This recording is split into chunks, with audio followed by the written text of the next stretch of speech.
All right, all right, all right. Well, we're going to try this again. I don't know what actually went on last time. I think my bandwidth or something was going astray. But it is welcome back, fam. This is the Threshold Agenda. I'm your host G Chromosome, and today we're back at it with tell us how you really feel. Today's subject matter is abuse, and any men out there who want to get it off their chest and talk about what has went on so that the world may know what we actually go through, please chime in. By the way, I will ask you to like, share, and subscribe this channel. For this is not the only thing. We will have more content, but that's how the channel grows. Also, you know, um, in today's world, a lot of things. Everybody's trying to do something, right? And if you have any subject matter things you would like to talk about, you would like an opinion on, let me know, and I'll be sure to get back with you and talk about that. This is June, which is Men's Health Month. Of course, as you know, I do sometimes talk about this is June 19th was Juneteenth and World Sickle Cell Day. I am the vice president of We Reign Sickle Cell Corporation. It is we are here to inform and educate sickle cell warriors as they transition from childhood to adulthood. For those two treatments in hospitals, they treat both sections differently. There's no pediatric care, and once you become an adult, it is hard. So we are here to help and inform. Um, but today's topic is not about this; it's about abuse. We can put it in abuse as far as sickle cell also because warriors are constantly going through abuse, and it sometimes it get reported, sometimes it doesn't, because we're taught to, just take it, right? And no matter how much we scream and holler, sometimes it still doesn't matter because people don't think we're actually, well, because I don't have sickle cell. I thank God for that, but I pray to God that that cure is the treatment that they consider in the cure now, that it is solid and it becomes more affordable, then more people may partake in it and that it works. But we know it's still soon, so we don't want to jump the gun and be like, "That's not it. That's not no." Well, we got to be careful with a lot of things when people, pass something. It creates hope. Definitely, I like the fact that it creates hope. However, we need to be cautious and make sure that you know what you're getting into before read all the information about it. Make sure you educate yourself about it, and then move from there. But we're heading in the right direction with the cure. Um, as a guy, as a man in this world, in today's world, is a lot of things that's actually becoming more confusing versus confirming.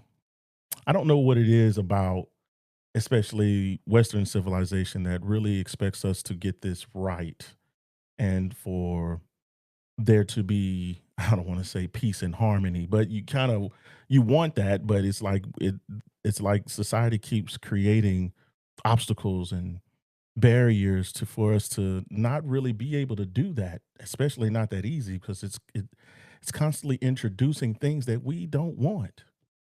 And we adopt things through our childhood because most of the teachings happen when you're young. And when you're an adult, you may be able to see it, but by then it's too late. The character is already developed. It's hard to change these habits. And you try to tell somebody, hey, that's wrong. And then they get angry because they believe they've been doing something right their whole life.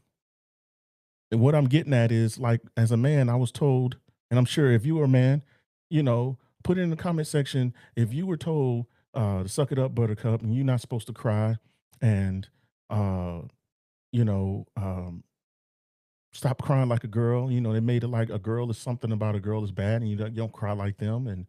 And then now, when you become an adult and you try to have relationships with these same girls that we weren't supposed to cry like, and they want you to express yourself, it's hard to express yourself because you were told from the beginning not to express yourself. Make that make sense. How do we get to being is always what somebody else wants and not what we want, especially as men. And here's where the danger comes in. When we try to break out of that paradigm, that way of thinking as men, it's the main people to try to what is it? I guess retaliate against us are other men who should know better, but it becomes one of those things like I said in the last segment, I didn't understand the whole thought process of striking or hitting somebody or see even saying something, and then if you say something outside of that, then they attack you, but you're the one who's clearly a victim. But the word victim in Western society and men are rarely in the same sentence and accepted as the same thing. Even when it's very clear and in your face, it's still, we're trying to find out, how did you become a victim? As if being a man or being a male and victimhood is something that never is not, it was never supposed to match at all. But at the same time, that being a woman and victimhood is supposed to be by default. I don't like that, because what happens is that's almost like saying a woman could not possibly be evil. But we do have evil people on this planet, right? They're just evil. It has nothing to do with their gender. It's just they're evil. There are evil men on this planet. It has nothing to do with their gender. It's just they're evil. So in it, with these the whole paradigms, the way people keep creating things and making it to where we are, putting us in a certain headspace, it's hard to actually come out and say anything, right? It's hard to make sure that we are taken seriously as men when we go and we say something to the authorities, to say something to our parents. It's very hard to say anything to our friends, because I know as men, I get you if I say anything and I show any feelings, I get clowned. Man, what you talking about? And you start seeing all the scrunching. Man, shut your butt up and blah blah blah. Man, you are this, and you start calling out your name. These supposed to be your friends. They do not know how other men do not know how to handle a man actually trying to express himself, especially when it's something about pain and it obviously bothers him. It's hard to talk to other men. Sometimes it's even hard to talk to women, because now you have women that are they expect you to be this certain way. They expect you to be this, and if you don't fit that bill, you start to confuse them. Oh, hold on, are you crying? That goes back to the, why you crying like wait, you're not supposed to be crying. That's not the paradigm. What are you doing? You're breaking the rules. You're a guy. You're not supposed to cry. And God forbid a tear does come out of your eyes, like, oh my God, they start staring at you. What? Wait a minute. You're crying? Oh my God. Oh my God, you're crying. And it's like, would you move out my way? I got dust in my eyes, just a little dust, girl. Why are you tripping? Or eyelash or something, You try to fake it. I know. Why is it? I've done this. Tell me if you've done this before. I've been in a movie, right? And it was a sad situation, and I tried to act like I wasn't crying. I felt bad by doing that. I felt weird. Like, why am I acting like I'm not crying? But it wasn't like boo hoo. It was tears coming, the sad, something I relate to. And why is it that I, try to stretch so I can bring my hands down and kind of wipe my eyes?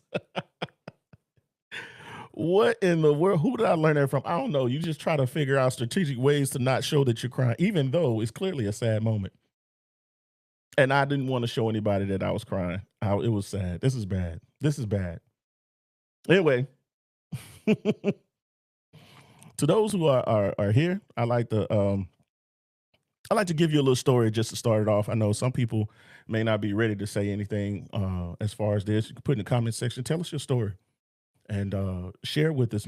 Sometimes what happens is, for as far as guys are concerned, most of the time what happens is most guys, since we were told those, especially since we were young, we were told those things, and then we grow up and we're thinking we were told those, and everybody else was too. But that kind of mindset starts to break if we also find out that other men who we may have been looking up to went through those same things, but we don't know because we don't talk about them.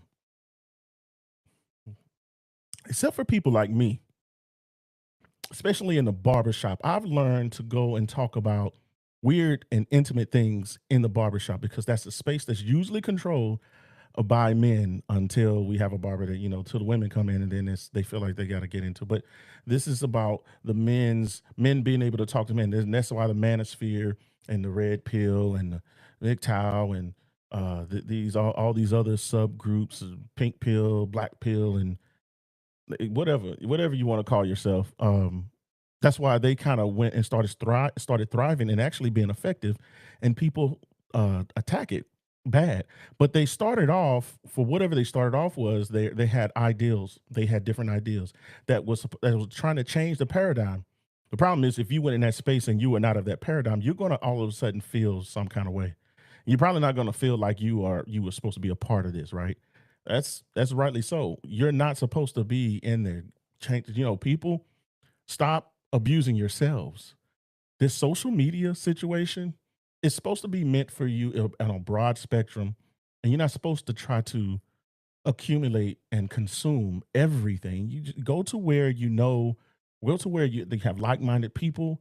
They think the way you do, and that way you can get a consensus of are you on the right track, blah blah blah.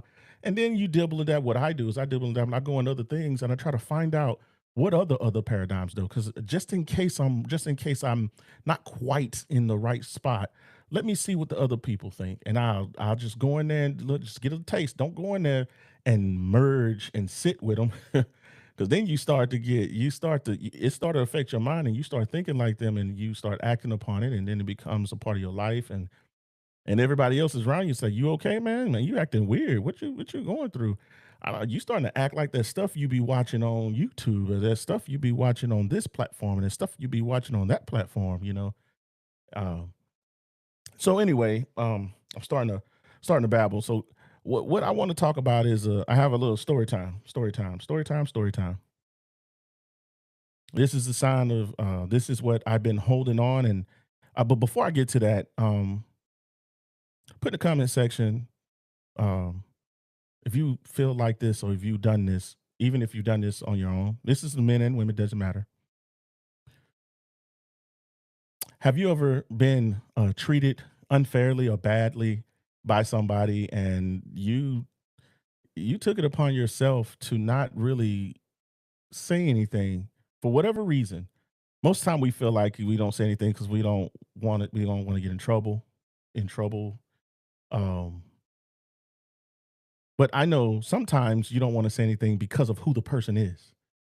And you find it more of a betrayal to say something because it will hurt that person, even though you've been hurt. Tell me, have you ever felt that way? Have you ever felt hurt by somebody and you didn't really retaliate or say anything because of your love or your respect or even sometimes fear of the other person, and you didn't say anything to the other person, but you're affected by it, and that other person probably went on living? That's a bad place to be.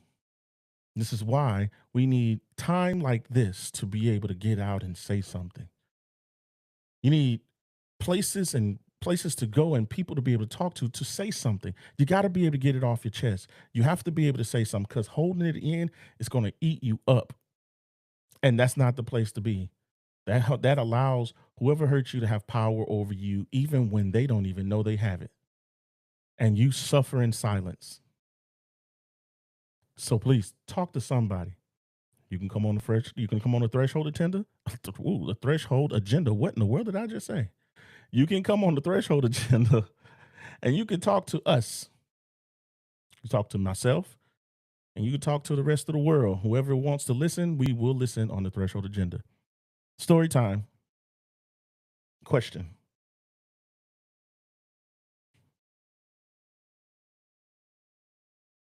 if you ever in a situation to where you okay, let me put it like this. If you were if you're a parent and you sent your children out somewhere, they're not young, you sent your 13, 14-year old children, you know, out, allowed them, try to give them their freedom to do something. And they were away from the house. and you sent them out to do something, and once whatever they were supposed to be doing is over, one of your children came back and the other one was not. How would you feel? What would you think? What would you think happened? What would be your action or reaction towards the child that came and the child that did not come? What would you do? What's your next step? Or if you were the child, if you were one of the children, let's say there's a 14, let's say there's a one is 14 and one, let's say one is 15 and one is 14. The 15-year-olds, the one you probably going to try to be responsible for whatever's going on. So the 15 and 14-year-old goes out and they do something, but the 15-year-old is the one that came back. The 14-year-old was not. As the 15-year-old, what do you think that 15-year-old should be thinking, and how should that 15-year-old be feeling? Or in the case of you with the 14-year-old, the 14-year-old went with the 15-year-old. He went somewhere, and then come to find out, the 15-year-old left the 14-year-old at the destination and did not return. How do you feel? What do you think that 14-year-old is going through or feeling? And in this whole situation, that leads to my story. I was the 14-year-old. I went to a football game. I went to a football game. I was in ninth grade. I went to the football game, and we lived in the projects. And I went to a football game with my brother and his girlfriend. Now I can't remember whose car we were in. If it was my mother's car, and she told me that I can go because of my mother, because he's using the car, or it was my brother's girlfriend's car because he didn't have a car, and if she said if he can go, he got to take me with her. I don't know why I went because I don't like hanging out with my brother, especially when he's with his girlfriend. So we went to the football game.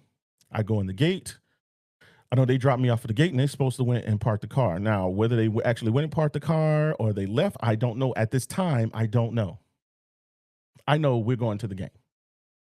And I remember going out and they went towards the parking lot. So I went, paid my ticket, get in the game, blah, blah, blah. And I went looking for friends or people who I knew that go to school with, family members or whoever. After the game, I know when the game was over, I walked to the front of the gate. Now, I didn't wait till everybody dispersed because I don't like being in the middle of all that stuff. So didn't know where my brother was. So I walked to the front of the gate. The game, I already knew who was going to win in the last couple of seconds. So I decided to go ahead and head to the front gate. I go to the front gate. And when I go to the front gate, the game is over. I'm looking because I don't know where they are. So I decide I'm going to wait at the front gate until they're going to pass by me because there's only one gate you go in when you go to this stadium. I watched everybody leave, and I never saw my brother or his girlfriend. I'm looking, and from the gate, you can see the parking lot, and cars are passing by, leaving in either the direction of the gate or the other direction that's far away, where we did not come in. We did not enter that way. So my brother leaves me. So I'm thinking that they're hiding, probably making a joke, so they can laugh. Bring laugh at me at my expense. So I'm waiting there, and I'm looking. I'm like, okay, now which way they gonna come from? They probably hiding somewhere. Blah blah blah. And at this time, there's no we didn't have cell phones. Cell phones existed. We you just needed money for that. And I lived in projects. I ain't got no cell phone. So I'm waiting, and all the people pass by me. No, everybody ignored me, because they don't know what's going on. And I'm not saying anything because I don't know at this time that I'm left. So I decide to wait, and I waited until everybody was gone. And I'm looking around. I'm like, okay, now y'all can stop playing this game. It's getting late. Y'all come on, hurry up. Fine, ha ha ha. That joke's on me. Nope. I wait, and everybody leaves. The lights of the stadium shuts down. Everybody from the stadium is gone. There are no other cars in the parking lot. I'm looking around. It's dark now, and the lights are off. And so I walk from the stadium, which is about less than 100. It was about 100 yards from the actual school building. There was a light down at the school building, so I walk to the light so I can be seen. I'm like, oh man, come on, y'all, stop playing. I hope they didn't leave me. I wait for another 15, 20 minutes just in case they forgot this because they remembered that they forgot me and decided to come back. You don't move out of your spot, because it's dark. I can't see. Now, mind you, I've never been at this school at this time of night. And the only way I've gotten to the school is by bus from the loop that goes around the city. And that'll take me a long time to get back to my house. So I'm thinking, oh man, I have to walk home because they forgot me. They left me. And I'm angry that they left me. That is so stupid that you leave me. How you leave somebody? It ain't but three of us. You know good and well I'm in the car. That's a bad situation. Well, unknown to much, it may not feel like you may not think of this, but at this time, I'm in Texas at night, a solitary young black male in Texas in the mid 1990s. KKK is alive and well in Texas. There's stray dogs all over the place, and they're not small. And then you have, traffickers and kidnappers and all kinds of things, people that can do stuff to you. And I'm far away. I'm over 4 miles away from my house. In a place, as I said, I don't know how to get home. I've never been home. I just know how to walk around the big road around the city, basically. So I decide I'm going to leave, but before I leave, I see a car pull up. Now, I don't know who this car is because they're not pulling up directly at the school. So I don't know who you are, and they creeping. They're not driving like they're trying to get somebody. So I step outside the light. I'm like, man, I don't know who that is. That's not a cop. I don't recognize that car. And as they pull around, they drove to this other side as if they weren't looking for me. They drove in a manner that's unfamiliar. So I hid. Now that could have been somebody for me, but the way it was driving, I don't know. I didn't recognize the car. It wasn't a cop. So I decided, you know what? I'm gonna go. I'm gonna have to go on home. I got to get away from here. So I start to walk and I just pick a direction. I have a good sense of direction, but I don't know these roads. I don't know what road not to take, what road to take. And it's late at night. I'm hungry. I'm tired.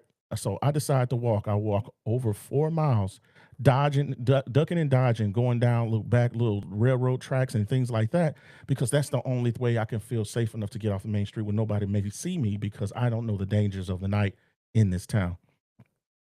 I finally make it home over about an hour and a half later, and I see cars and I hear a bunch of disturbance in the apartment.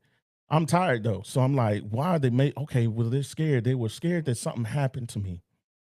Unbeknownst to me, I open the door, and the first words I hear is, "Here you go, right here. Where the boot have you been?" And then within seconds, my mother, with a belt in her hand, start to wrap my body with this belt.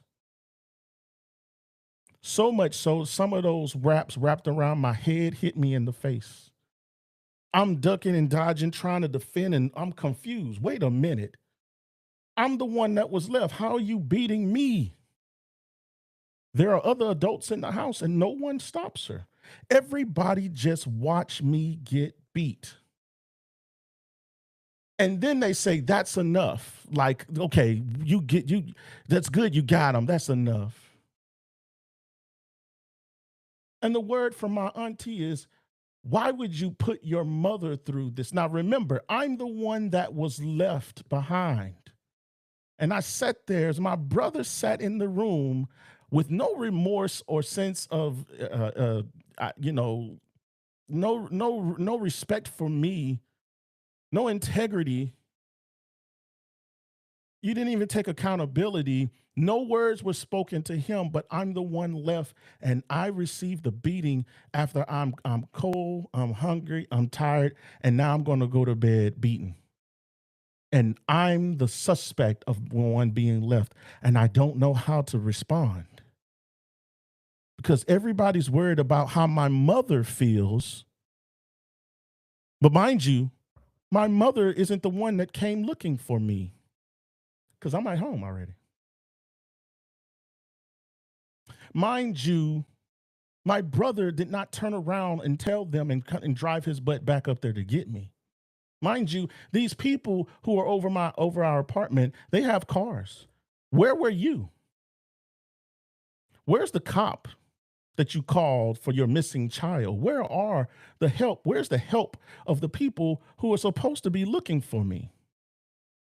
And why did you decide your first reaction is to grab something and strike me? Tell me, what sense does that make?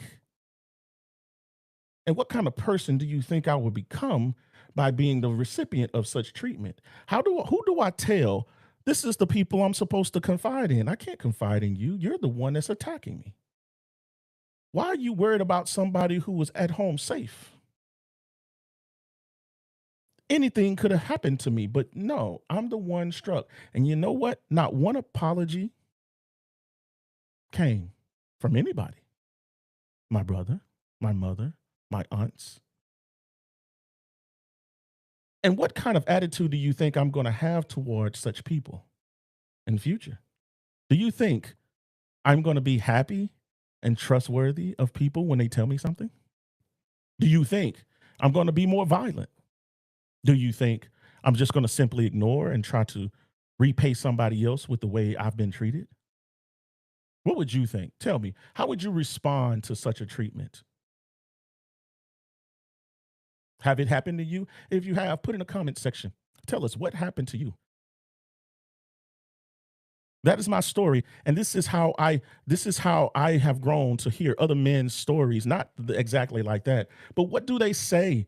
How do you respond to somebody when it is your very family and your loved ones, the ones who are abusing you? Do you even at that time did you even consider it as abuse? Because I'm gonna tell you, this story has rarely ever been spoken about. I rarely told anybody about this. Was I protecting the people who did it? Most likely, because it was my mother and my brother, right?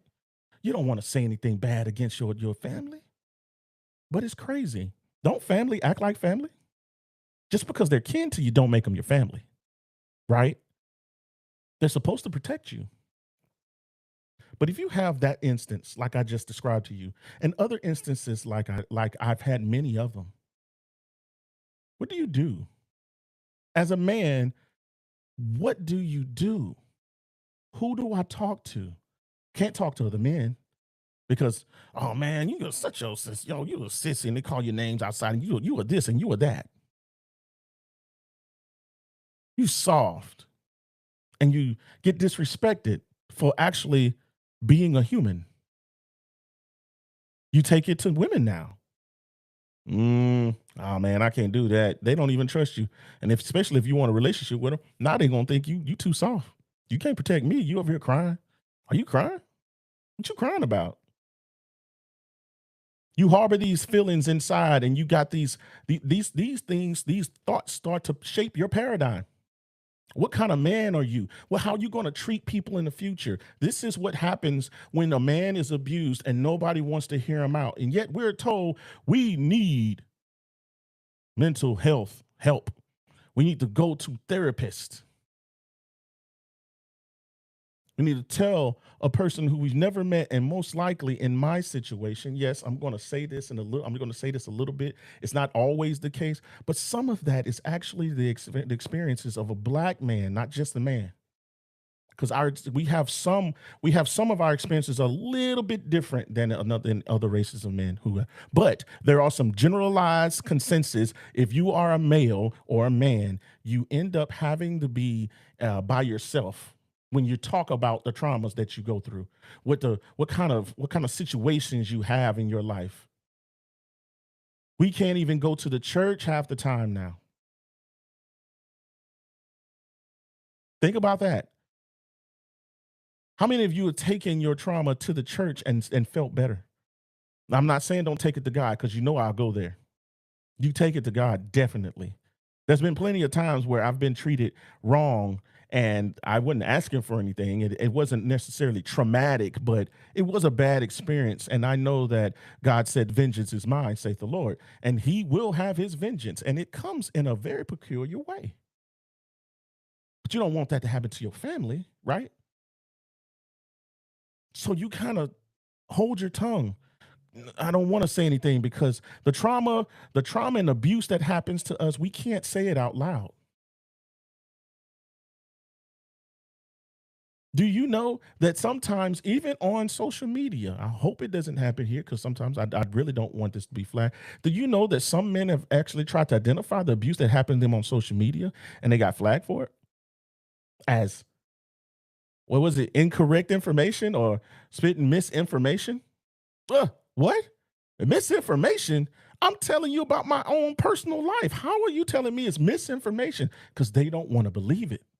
They don't want to believe that you, as a man, has had something happen to you. You're wrong. You're wrong. That didn't happen to you. Don't you say that. And just as my aunt says, no, you put her through that. I put her through that. I decided to walk home. I decided to stay away in the darkness out there on my own to make sure that my mother is stressed out. That's what I did, right? That's what the story is going to be now. I did that.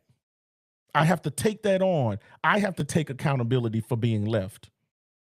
I should have teleported home instead of walking. How dare I walk home and fear for my life? How dare I try to actually come back home? I should have stayed out there and just been in the wilderness. I should have been one of them.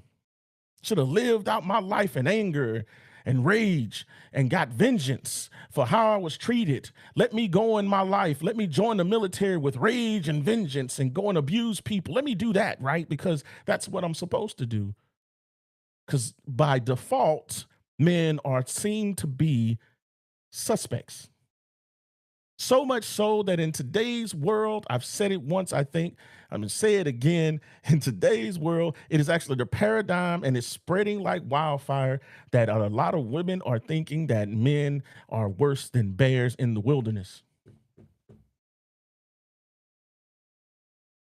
We can't even just be a man and be general as another human. No, we are a predator by default.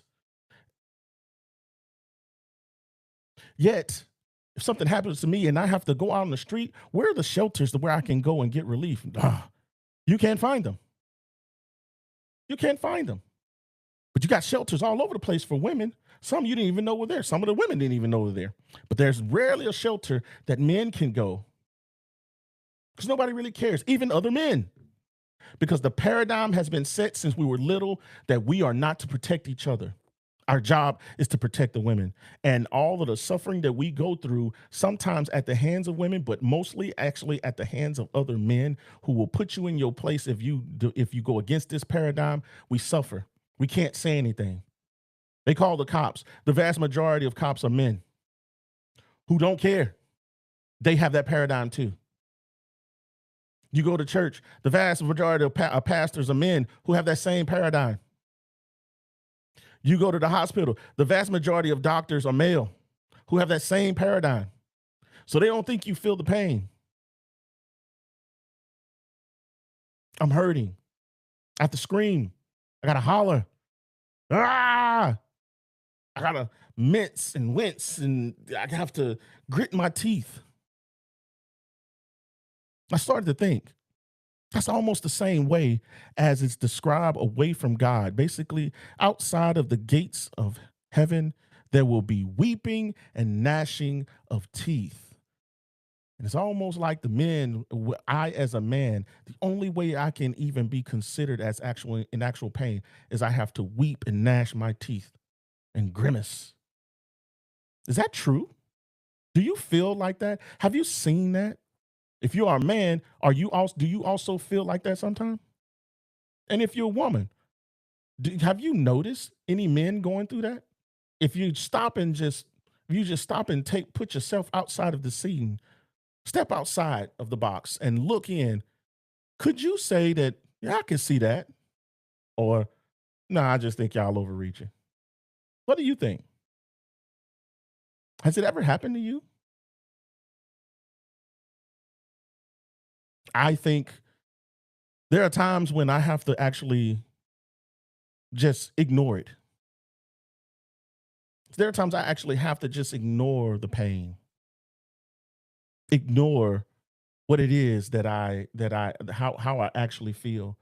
Because I know if I say something, it may actually make it worse. It may make it worse. I want you to think about that. How have you ever been in a situation to where if you speak up in any way and tell the truth about something that it'll make it worse? How do you feel about that?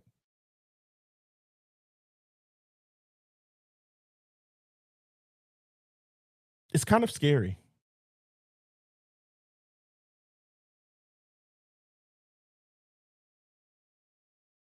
Woo.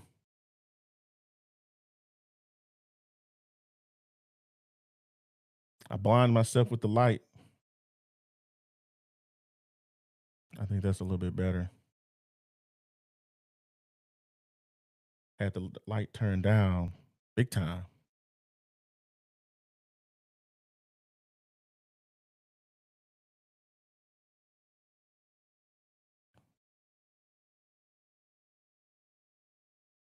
Okay, that's a little bit better. Yeah,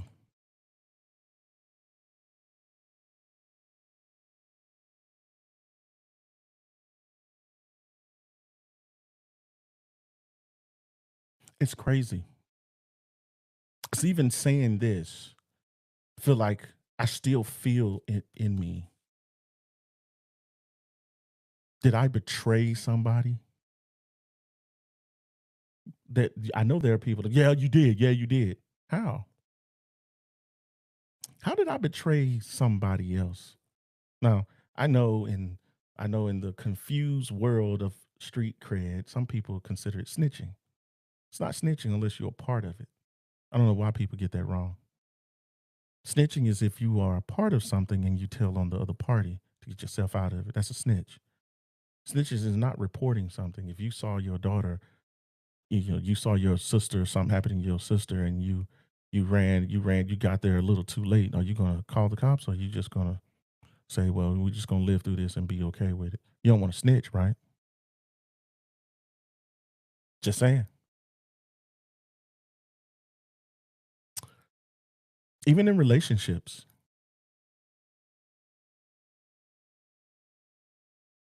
even in relationships, abuse could happen even in just random times. You know, abuse can happen, especially as a guy. I've experienced abuse, and I remember it was told to me to my face that it wasn't. And no, as I'm going to say it again, I was not considering it as male female. It's just that I know I've been hearing the paradigm in the church. In the church, I heard a lot about what the male and the boy should do, what he should do, what he should do. Everything they come hard on what we're supposed to do in favor of the girl or the female or the woman, our mothers, our grandmothers, and all of that. In our families, I heard it a lot. But I have yet to hear the pounding in the head of girls what they should do. What I did hear was what they should not do. I heard a lot about the restrictions of what they should not do. But you know, one of the things I never heard that girls should not do, that I never heard pounding their head what they shouldn't do. I never heard that they shouldn't hit the boy.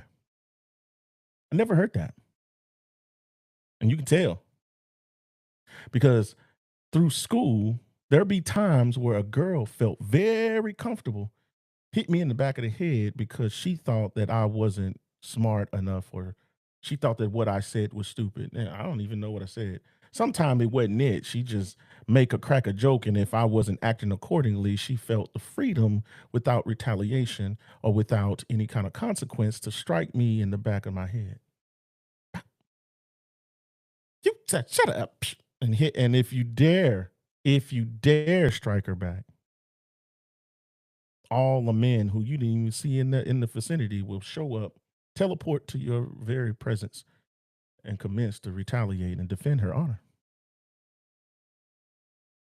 And I say that the only reason I say that is because not because I want to hit a woman, but I say that because what is it about those other men who also most likely has been happening to? Why did we feel, and I say we because I felt that too. Why did we feel the need to defend her for striking him? Why was that our thought process? It was okay. It was okay to watch him being struck. Why was it okay for me to watch him being struck? Why is it okay for us as men to watch and witness another man and stand by? We will be on standby waiting. Now, I don't do this anymore, but a lot of men I still see doing it. They will stay on standby waiting for the man to be abused and will not lift a finger to stop it. And you're another man. It's okay in your eyes and in your presence to watch that man receive whatever he received, because even in our mind, the paradigm, the seeds of a paradigm that doesn't belong to us was planted in our psyche that it is okay for that man. He had to have done something. He had to have done something, even if it's two men.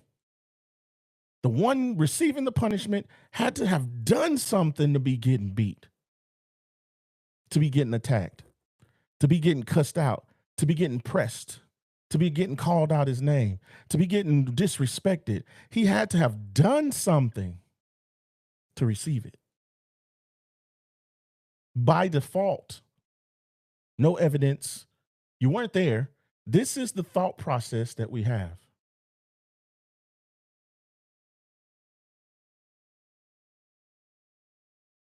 He had to have done something.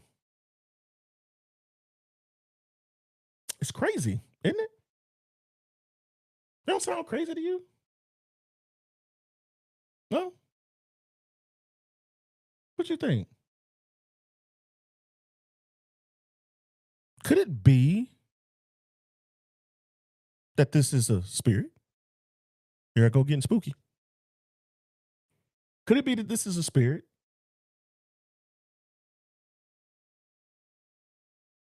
This spirit is spreading throughout the families. This is what is destroying our society. As long as this way of thinking is here, we're always at odds. Have you noticed that? So much so that by default, a evil person could be a female and she will be vindicated just because she's a female without even looking at how evil she's been in the past and what she's done. We would try to figure out what did the other one do to make her respond like that, to make her move like that. But the man being here by default, he must have done something to receive whatever kind of negative thing he's received. Because if it's a positive thing the man is receiving, we have to still find out what do you do, man. That ain't nothing. It's not good enough. The accolades you want to give him, it's not good enough. It's not good enough. That's not what we want to give him. We can't lift up this guy. We can't encourage him. Don't do that, because then more guys will want to come out and think they can do that. I've heard that out of people's mouth.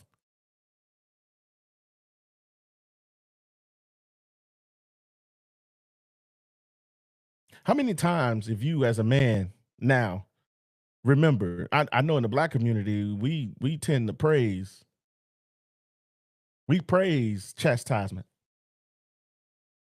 especially if we see somebody who we know never received it and they acting a fool.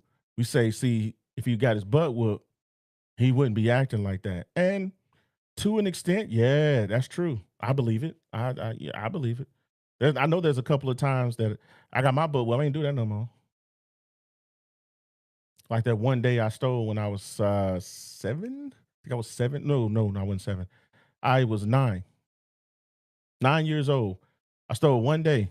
Maybe I'll tell that story if I haven't told it yet. I stole one day. Mama beat the brakes off of me. They called the cops and they said they wasn't gonna press charges. And I'm like, and then they said they're gonna tell my mama. I said, "Oh, please don't tell my mama. Please don't tell my mama." I, at that moment, I didn't know. I really didn't. But in a way, I wanted to go to jail. I go to jail. I don't want to go to mama. No, no. And I tell you, we had to walk home. That walk was about half a mile. that walk, that walk hurt. I felt pain on that walk because I know my mom was gonna lay into me. Woo! I ain't still no more. No more. Never. That's not abuse. I did something and I earned it. But what did I do in this situation? There are times when we receive abuse and we don't deserve that kind of thing. Now, not trying to be spiritual, but see, this is why we need the mercy of Christ. Hmm. Because the devil will abuse you. The enemy will abuse you. You will do what it wants and satisfy your flesh and do everything, and the devil will still abuse you because he wants to take Everything, it wants you to give everything you got. And sometimes even your life to satisfy that urge in your flesh. Yep, that's what you want. If you choose that, you choose abuse. But Christ came that you don't have to even receive the punishment for whatever you've done. You deserve this punishment, but he has mercy that you don't have to receive it. He took it upon himself to the grave. That's how good he is, right? We got hope. We got grown men that won't take it to the cross. I know. For a long time, I didn't. You got to take it to the cross. Me, even this situation, the story I just told you, got to take it to the cross, right? Now, even though I'm human, so I'm most likely I'm not going to forget what happened to me. You could try. Some people suppress it, but it'll kind of figure out a way to come back up.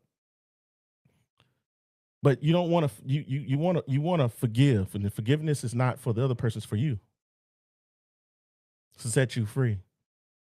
Which is why it doesn't really hurt as much. I'm still working on it. I'm still working on it because, as I said, nobody even took accountability for what happened. You don't even acknowledge that it happened. No, neither one of them. They sit in my face and smile, and they won't even take it. They won't even take accountability for how I was treated, even though I've done nothing to deserve such a treatment. But this is a part of the journey of the long suffering. This is a fruit of the spirit. I'm not taking it in pride like I like it, but working through it is something that I know makes me a better person. One of the ways of doing it is by speaking out and getting it off your chest. Say something. You can say something.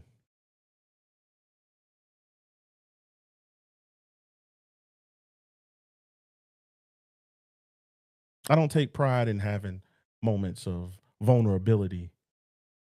Who wants to be vulnerable? But I do want men to know that you can actually open up and say something. You can say something. You can Tiger Woods, your cousin. You can say something. Sometimes it's better to actually just say it and get it out, and then you can actually start to digest what you've been holding on to. You see it. It's almost like it's kind of disgusting. It's almost like regurgitating it out so you can see what it is that was actually in you, making you sick this whole time. That's taking that yoke off of you and laying it at his feet. Get it out of you, and you can look at it. Don't let it back in because it was beaten into you. That's what the abuse is. The abuse is a trauma that's beaten into you verbally, physically, emotionally. There's ways to get in there, and once you get it out, don't let it back in. This is how we as men need to be, not just for ourselves, but especially when you have a family. Because your daughter, my daughter, your child or children don't need to have to worry and watch their father carry that burden because that burden slows you down from being able to be there for them. Your wife, the wife that didn't was not there during your abuse, don't need to partake and have to suffer for whatever it is that you were going to because you never got it out. You go into this relationship with the burdens and with the pain of what happened to you, and you can't even get over to love or care for somebody else because there's blockage that you still got in you that you haven't gotten out. Get it out, let it go, take it off, and lay it at the cross. Let him deal with it. Take on his burden. His burden is light, right? This is what I say to men. We need to be more, even if we feel vulnerable, be vulnerable at least to your Lord and Savior. If you can't be vulnerable to everybody else, be at least vulnerable to your Lord and Savior. In the comments, I can't see your face. So put it in the comments. Put what you went through, your story. I'll read it. It ain't got to be short. Put it in the comments. Let it out.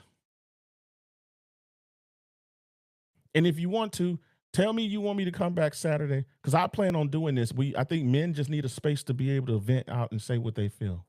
It don't always have to be negative. It can be positive. Today is about abuse, but the next one could be about, whatever the title is. But get it out. We can talk to each other. We don't have to murmur and complain in the corner. Go hide out. Take our anger out on somebody else. We don't have to do that. It's very easy to do it. That's one thing I would say my mother told me. If I don't, she said I had too much anger, and if I don't go and figure out how to get it out of me, it's gonna burst open. It's gonna just explode on somebody, the wrong person. And you don't want to do that. Because now you became the person that abused, you became the abuser. Because you put that on somebody else. They didn't ask for that. They didn't deserve that. Right? And as a man, your job is to protect them, even if you got to protect them from yourself. Protect your children, protect your wife, your spouses, your friends. You're supposed to protect your family. Whoever you to have the headship over, you're supposed to protect them and provide them. I can't provide you with love if I'm blocked up and clogged up with hate and resentment, right? I got to be able to get it out. And no, I'm not just talking to you, I'm talking to myself, even as I talk real time. That's part of it, getting it out. Me talking to myself real time. Get it out. Don't sit on it. It's not doing you any good. What do you gain from holding on to it? What do you gain? Try to get it out of there. Sometimes it may take you to say it a couple of times because you may have to rehash that memory. You may have forgotten a couple of pieces, and those pieces may be hooks in your soul. And you gotta figure out a way, just like when you fish, you gotta figure out a way to get that thing off of there. So I encourage every man to get it off their chest. I encourage every man to don't feel like you're the only one going through it. We know. We know. My story, that's just one story. But that story obviously is still hurt me. I wouldn't remember it. I wouldn't even be picking up on it. That story is a story that I want to know if anybody else went through something similar to that. Because I don't think my story is like the worst story ever, and nobody else has ever went through anything as bad. But for me, that was a terrible situation because I opened my door, man. I walked home. The home is supposed to be the place where you have peace, and there was nothing but turmoil, and things would turn on me to where I didn't know how to respond to it.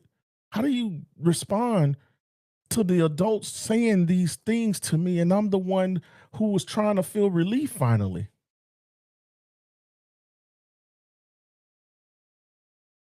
I don't know. I don't know. But I will say, I love you, just in case nobody else has said it to you.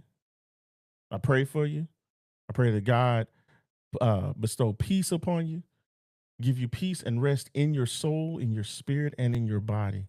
That He anoints you and sanctify you and cleanse you of all the pain and the trauma that you went through, that we've went through. That He give you direction and that He puts order in your life. And that He cleanse your spiritual eyes, that wipe your eyes that you may see the direction you need to go, so that those in front of you and those under your headship, those in your life, may be provided and protected for by you. And that He touch your heart and cleanse your heart. And that He not only forgives you of your sin, but that He redeems you back, redeems you in unto Himself. And He gives you a heart of zeal and desire to be a servant of the Lord. And that you come back on the Threshold Agenda and tell us another story. Give us your testament, your testimony. I I say that all hearts and minds are clear. I make this prayer in the name of Yeshua Mashiach, Jesus, the Messiah, my Lord and Savior. Be blessed.